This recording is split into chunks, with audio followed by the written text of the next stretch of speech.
मित्रांनो, स्वाभिमान शोध अस्तित्वाचा या मालिकेच्या आजच्या भागामध्ये सर्वजण जेवण करण्यासाठी बसतात. प्रदीपही आलेला असतो. हा प्रदीप गीताला सांगत असतो की माझं खूप काम वाढलं, त्यामुळे तिकडे 2 दिवस राहावं लागलं. गीता सांगते की पुढच्या वेळी आम्हाला नक्की घेऊन जायचं, मी अजिबात तुमचं ऐकणार नाही. हा प्रदीप हो बोलतो आणि मोठ्या काकांना सांगतो की आता आपण जेवून घ्यायचं का. तेव्हा मोठे काका थोडे रागातच असतात. ते बोलतात, आम्ही शांतनूची वाट पाहत आहोत. तेवढ्यातच शांतनू आणि प्रभाकर सरही तेथे येतात. शांतनू प्रभाकर सरांबरोबर बोलत असतो. मला तिकडे गेलो ना खूप छान वाटलं, खूप दिवसांनी असा छान ब्रेक मिळाला. सर्वजण शांतनूकडे आश्चर्याने पाहतच राहतात. शांतनू सर्वांना विचारतो, माझ्याकडे सर्वजण असे का पाहत आहात? चला आता आपण सर्वजण जेवून घेऊयात, मी घरचं जेवण खूप मिस केलं आहे. तेव्हा सुपर्णा शांतनूला विचारते, फक्त जेवणच मिस केलं का, आमची आठवण आली नाही का? तेव्हा शांतनू सांगतो, मी सर्वांनाच खूप मिस केलं, मला सर्वांची खूप आठवण येत होती. तर सुपर्णा रागातच बोलते, परंतु तसं तुझ्या चेहऱ्यावर अजिबात दिसत नाही. आणि तू कोणत्या मित्राकडे होतास असं सुपर्णा त्याला विचारत असते. त्यावेळी शांतनू खोटं सांगतो, कोकणातला मित्र आहे, माझ्याशी त्याचा फार कॉन्टॅक्ट नसतो, म्हणून त्याला मी भेटायला गेलो होतो. प्रभाकर सर शांतनूकडे पाहतच राहतात. तेव्हा मोठे काका आणि प्रदीपही शांतनूला खूप काही बोलत असतात. प्रदीप शांतनूला बोलतो, शांतनू कुठेही जाताना नेहमी सांगून जायचं आणि न सांगता गेलं की नेहमी संशय येतो. त्यावेळी प्रभाकर सर शांतनूला सांगतात, एका प्रश्नाला उत्तर द्यायला गेला ना अनेक प्रश्न तुझ्यासमोर उभे राहतील, त्यामुळे खरं काय आहे तू सांगून टाक. तेव्हा सुपर्णा विचारते, म्हणजे आत्ता तू हे सांगितलं ते खरं नव्हतं का? तेव्हा शांतनू घाबरलेला असतो. तो सांगतो, मी सांगितलं ते खरंच आहे. प्रभाकर सर मध्ये शांतनूला पुन्हा अडवतात आणि जे खरं आहे, जे काही घडलं आहे ते सर्व सत्य सांग असं शांतनूला बजावतात.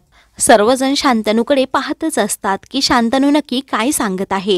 शांतनू मी दापोलीला गेलो होतो हे सांगण्यासाठी तयार नसतो, परंतु प्रभाकर सर त्याला सारखंच बोलत असतात की तू खरं सर्व सत्य सांगून टाक, नाही तर प्रॉब्लेम होईल. विभावरी बोलते की मी काय म्हणते, आपण हा विषय इथेच थांबूयात. तेव्हा सुपर्णा एका शब्दात तिला गप्प करते. तेव्हा सुपर्णा रागातच शांतनूला विचारते, खरं काय आहे ते आम्हाला आत्ताच्या आत्ता समजलंच पाहिजे. शांतनू बोल, आम्ही सर्वजण तुझ्या उत्तराची वाट पाहत आहोत. तेव्हा शांतनू स्पष्टपणे घरातील सर्वांना सांगतो, मी दापोलीला पल्लवीला भेटण्यासाठी गेलो होतो.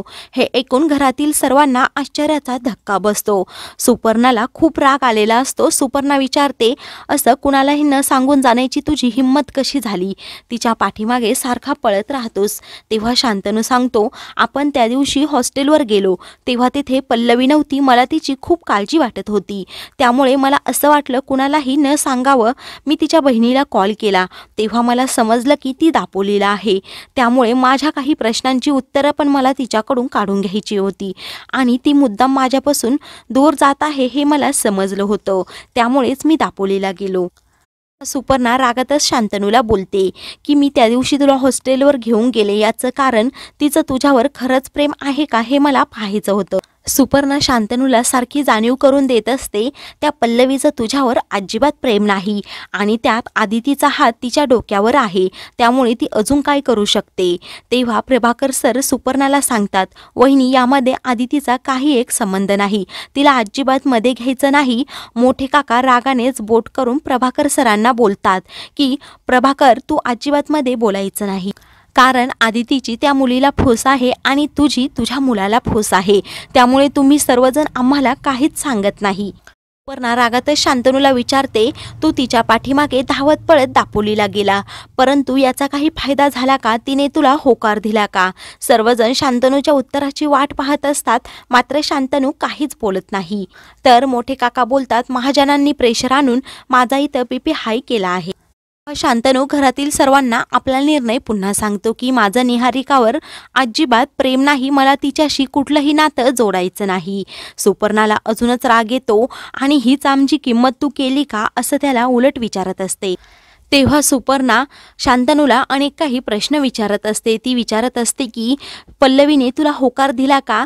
आत्ता दापोलीहून येताना ती तुझ्याबरोबर होती का? सर्वजण शांतनू काय बोलत आहे याकडे लक्ष लावून असतात.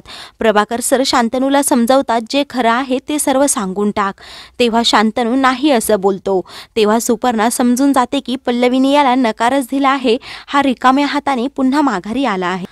हा प्रभाकर सर मनातल्या मनात विचार करत असतात, नक्की ह्या दोघांमध्ये बोलणं झालं असणार, परंतु शांतनू आपल्याला काही स्पष्ट सांगत नाही.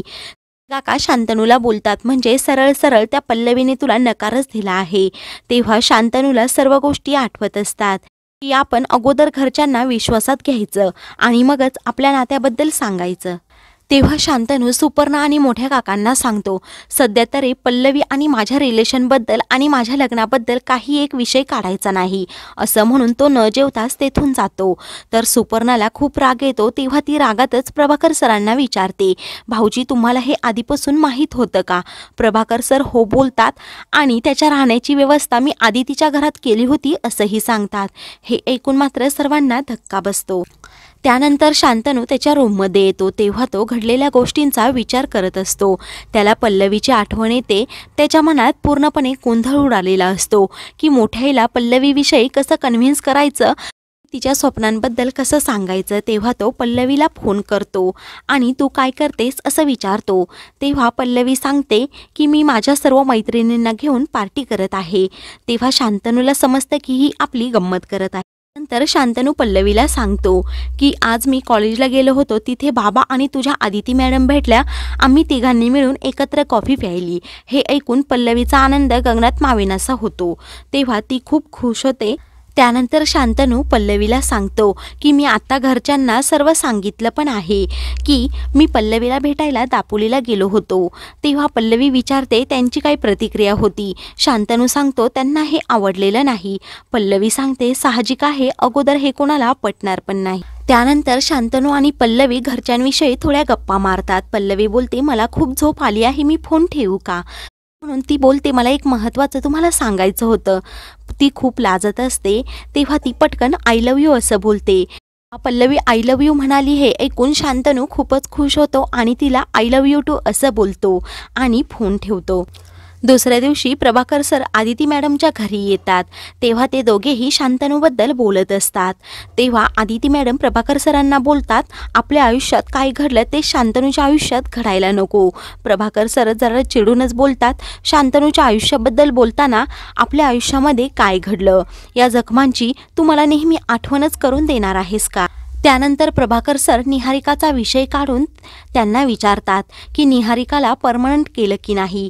तेव्हा आदिती मॅडम तो विषय टाळतात आणि मी सर्व प्रश्नांची उत्तरं त्या नोटमध्ये लिहिलेली आहेत आणि ते पत्र तिकडे सूर्यवंशींकडे पाठवलं पण आहे. तुम्हाला थोड्या वेळातच त्या प्रश्नांची उत्तरंही मिळतील, असं म्हणून आदिती मॅडम चहा करण्यासाठी आतमध्ये जातात. इकडे शांतनू पल्लवीला फोन करतो. पल्लवीला उठायला खूप उशीर झालेला असतो. तेव्हा पल्लवी फोन उचलते आणि शांतनूला सांगते, माझं अजून काहीच आवरलं नाही. तुम्ही रात्री 2 वाजता फोन केला आणि मला पहाटे झोप लागून गेली. मी रात्रभर तुमचाच विचार करत बसले होते. तेव्हा शांतनू लाडातच तिला विचारत असतो की कोणता विचार करत होतीस? पल्लवी सांगते मी कॉलेजला आल्यावर बोलते, असं म्हणून ती फोन ठेवते. इकडे शांतनू ही फोन ठेवतो. तेवढ्यातच सुपर्णा तेथे येते.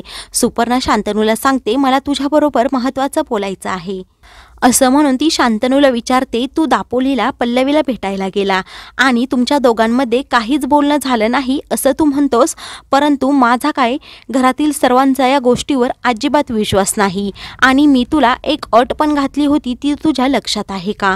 तेव्हा सुपर्णाने घातलेली अट शांतनूला आठवत असते. तर मित्रांनो, पुढील भागामध्ये पल्लवी वही हातात घेते आणि शांतनूला सांगते यामध्ये पाहून बोला, म्हणजे कुणाला शंका येणार नाही.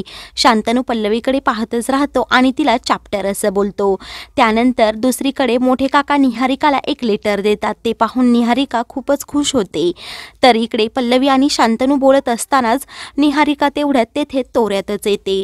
मित्रांनो, अशाच मालिकेंचे पुढील भाग पाहण्यासाठी चॅनलला सबस्क्राईब करा.